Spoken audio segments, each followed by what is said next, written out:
here is my preview for the match between 7th place Oxford United versus 17th place Shrewsbury. Let's see who we think is going to win, what we think will happen in this one, how important is it for the rest of the season. Let's get into it. So I'm filming this on a Wednesday after a massive round of midweek fixtures that have helped shape this league, finally getting some of those game in hands for other teams caught up. Massive 2 final late goals conceded by both Charlton and Portsmouth mean that they both lost out on 3 points to drop to 1 point. Now, in grand scheme of things, this still may not have been enough for Oxford United. Really could have done with both these teams losing yesterday, but massive to see that they at least weren't winning. Otherwise you would have had to say the season would have been over for Oxford. Now they're still within a chance, anything can happen. There's still some big teams to play each other up here, so it could be very important these last 2 games for Oxford United. Also, just to note, it was also announced yesterday that Alex Gorian and Mark Sykes have both extended their deals at the club to a minimum of 2022.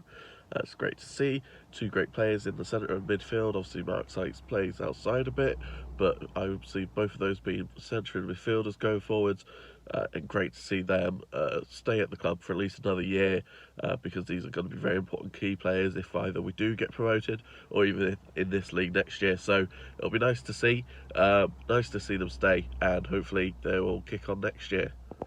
So to start off with Shrewsbury, yesterday they lost another game. That's now 5 in a row they've lost. Obviously there's been some issues with their manager being out with COVID, may miss the rest of the season, which obviously we don't like to see, so all thoughts are to make sure he's okay. But yes, 5 losses on a row now. Obviously that first one of those being Oxford United, where we beat them 4-1.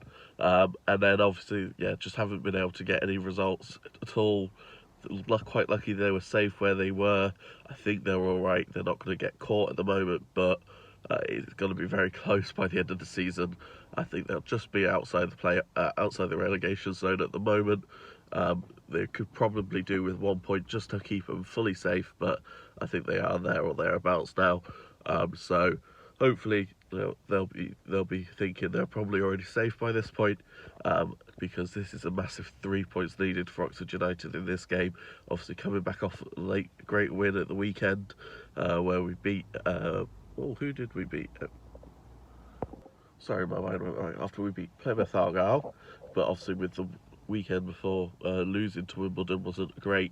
So it's going to be another massive 3 points needed for Oxford United if they have any hopes of making the playoffs. They need to be winning both this game and the weekend after. Personally, I think this will happen. Obviously, like I said, Shrewsbury have not been in any form at all, and I don't see them kick-starting it against us. I think we'll have plenty to get through them. Don't quite think it'll be as many as last time. I think we're looking at probably more like a 2-0 or a 2-1. Hopefully a nice clean sheet, because these have been really hard to come by for us this season. We've been leaking goals left, right and centre. Otherwise we would have been great, because you look, with the 3rd highest scoring team in the league, but we're also one of the most conceding teams in the league, which in the grand scheme of things, if you're looking for the playoffs, is not going to help. So hopefully this will be the one where we'll get a clean sheet, get 3 points, put it in the bag, final on to the final game of the season. Hopefully some other teams around the league will drop some points to give us a big boost to help us get in those playoff spots. So yeah, my prediction is 2-0 to Oxford United. So there you have my thoughts on tomorrow, Saturday night's match. Let me know in the comments, what do you think will happen? Is this their chance of playoffs still? Is this a guaranteed 3 points? Is this going to be a hard-fought 3 points? Let me know what you think in those comments. And obviously, please do like the channel, like the video. Getting used to this. And if possible, do also subscribe. I'd love to see you around. It's great. So, thank you very much for watching. Cheers. See you all later.